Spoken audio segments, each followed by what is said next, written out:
That was the one.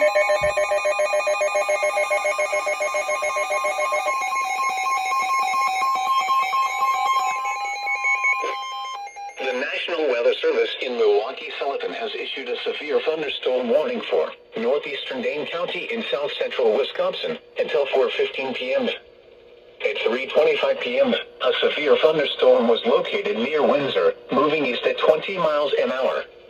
Hazard, 60 miles an hour wind gusts and nickel-size hail. Source, radar indicated. Impact, expects damage to roofs, siding, and trees.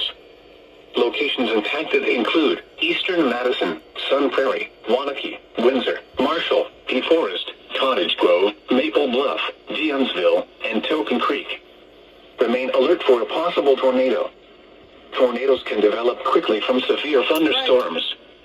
If you spot a tornado, go at once into the basement or small central room in a sturdy structure.